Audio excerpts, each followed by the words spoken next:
You notice that small aluminum box sitting in the thumbnail, right?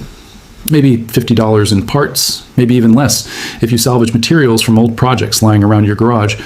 But that little box is the reason a family I visited outside of Fairbanks sits comfortably at 75 degrees in the middle of February while the world outside freezes solid. No roaring furnace, no propane tank draining money every week, no electric bill climbing past $400 a month the way mine used to. I stood there and watched it happen with my own eyes. Outside, the temperature had dropped to 31 below zero. Inside, his wife was baking fresh bread wearing a short-sleeved shirt like it was springtime. And the moment I saw that, I realized something most people never stop long enough to think about. The heating system in your house is not broken. It was designed exactly this way. Because a home that heats itself for free does not create a monthly payment. The Amish families I spent 3 winters with in Holmes County, Ohio, already understood that decades ago. The old Alaskan homesteaders understood it too. And buried deep in the United States Department of Agriculture Farm Bulletin Archives sits a document from 1943 explaining the entire method in plain English long before most of us were even born. The first time I stepped into one of those Amish homes near Charm, Ohio during January, I spent nearly 20 minutes searching for a heating vent. Any vent at all. I could not find one. Yet the house was warm from corner to corner. The windows were crystal clear, not fogged. The only sound in the room was a cast iron kettle ticking softly on the stove. And what I'm about to show you works in the house you already own right now. Not some off-grid cabin in the woods, not a new construction project. Your house, the one you're sitting in while watching this. Let me take you back to the beginning. I was 56 years old when this happened. I had just paid a $100 heating bill for the month of December. My wife was sitting inside our own living room wearing 2 sweaters trying to stay warm. I had insulated everything. I had caulked every crack I could find. I followed every instruction contractors told me to follow. But the money never stopped leaving. A friend of mine named Marlin, who had been trading horses with Amish families in Lancaster County for almost 30 years, told me I needed to see something with my own eyes. He said the Amish did not heat their homes the same way we did. According to him, they heated the air before it ever entered the room, and the device responsible cost almost nothing to build. I honestly thought he was exaggerating. Then I drove out there in February. The house belonged to the Stoltz-Faust family. 8 children, 2 parents, 1 small wood stove sitting in the kitchen.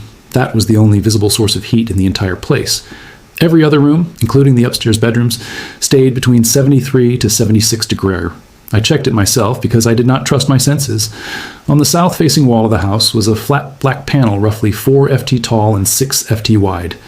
Just a rectangle mounted against the siding, 2 holes cut through the wall, 1 low and 1 high. That was the entire system. The panel pulled cold air from the room through the bottom opening, heated it using sunlight alone, and pushed hot air back into the house through the upper vent. No fan, no electricity, no fuel, just pure physics. They called it a solar air heater, though older farm bulletins used the term thermosiphon wall collector. And here's where this story becomes impossible to ignore. This technology was not some hidden Amish invention. It was tested, documented, and measured by the United States government during the 1940s. During the fuel rationing years of World War II, the USDA published construction plans. Universities tested the numbers. Auburn University in Alabama later studied these systems again during the late 1970s and found that a properly built passive solar air heater covering around 32 square ft of a south-facing wall could produce between 8,000 and 12,000 BTUs per hour on a clear winter day. That is enough heat to warm an average-sized room without another heat source running. Cornell University performed similar trials in upstate New York and reached the same conclusion. The numbers were real. The research existed. The plans existed. So why does almost nobody you know have one attached to their home today? That question bothered me for years because once I started digging, the answer became uglier than I expected. In the early 1980s, after the oil crisis faded from public attention, the federal tax credit for residential solar equipment quietly expired. That alone was not a conspiracy. But after that, utility companies and heating oil industries spent years lobbying state governments to rewrite residential modification rules. Anything attached to the outside of a house suddenly required permits. Anything altering an exterior surface needed inspections. Anything that could not be metered became something nobody wanted to encourage. And the solar air heater was too simple. It had no meter, no monthly bill, no service contract. Slowly, almost invisibly, it disappeared from everyday American life. But there was one thing they never counted on. You cannot ban physics, and you cannot erase a USDA farm bulletin published in 1943. The Amish never stopped building these systems because they did not need permits or inspectors telling them what they could and could not do. They continued constructing the same collectors their grandfathers built using scrap aluminum, old window glass, flat black stove paint, and leftover lumber. That is why the Stoltz-Faust family could heat a 2-story farmhouse using little more than sunlight and a kitchen stove. The design itself is unbelievably simple once you understand it. You build a shallow wooden box, commonly around 4 ft by 6 ft. Inside that box sits corrugated aluminum or a matrix of aluminum cans painted flat black. Black absorbs sunlight and converts it into heat. The front is covered with clear glazing, usually storm window glass or twin-wall polycarbonate. Sunlight passes through the glazing and strikes the black metal inside. On a bright winter day, the metal can reach temperatures between 140 and 180 degrees. Then comes the part that changes everything. 2 openings are cut into the wall, one near the bottom, one near the top. Cold air from the room falls naturally into the lower vent because cold air is heavier than warm air. The sunlight heats that air inside the collector. As the air warms, it rises and exits through the upper vent, pushing hot air back into the room while drawing more cold air behind it. This natural circulation process is called a thermosiphon. It works using the same principle that creates chimney draft.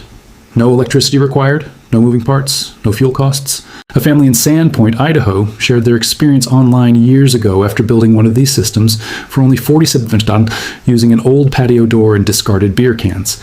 During a January afternoon with temperatures outside sitting at 12th order, the air exiting their upper vent measured 150 degrees Celsius. The comments under that post were full of people saying the same thing. They wished somebody had shown them this technology 20 years earlier before spending $15,000 on new furnaces that still drained money every winter. Now, if you already own a home and think this only works for people building from scratch, keep listening because this part matters. Most people stop here because they do not want to cut holes into the side of their house. I understand that completely because that fear stopped me for almost a year. Then, an old Amish man in Holmes County named Eli showed me another version of the system called a window mount collector. This version uses the window already in your home as the air pathway. No cutting, no permits, no contractors. The collector box itself stays almost identical. Same black painted interior, same glazing, same dimensions. But instead of mounting it directly against the wall, you place it beneath a south-facing window on the ground or on a small platform. 2 insulated flex ducts, the kind sold in hardware stores for around $12 each, connect the collector to a plywood insert replacing the lower portion of the window opening. You raise the window slightly, slide the insulated insert into place, and seal the edges using weather stripping. When spring arrives, you remove the insert, and the window works normally again. Eli built his first collector in 1987 and still uses it today. His son built another in 2009 using the exact same design. A unit capable of heating a 12-4 FT room during sunny winter days costs between $45 and $60 if you source materials carefully. Even buying everything new rarely pushes the total beyond $120. Compare that to the $6,000 price of a conventional furnace.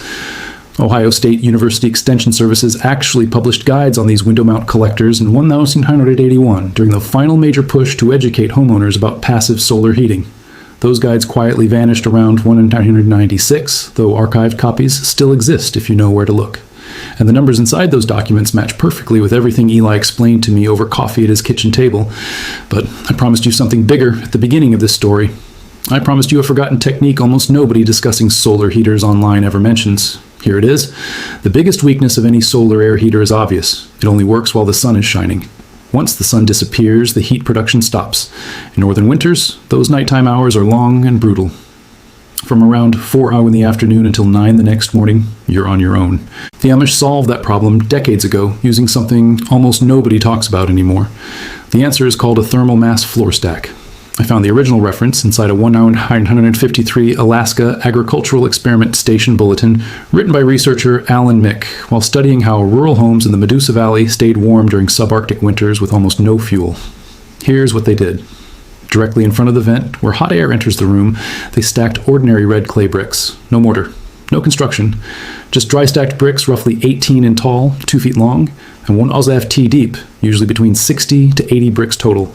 Today, that might cost around $30 at a hardware store or nothing at all if you salvage bricks from demolition debris. As sunlight heats the collector during the day,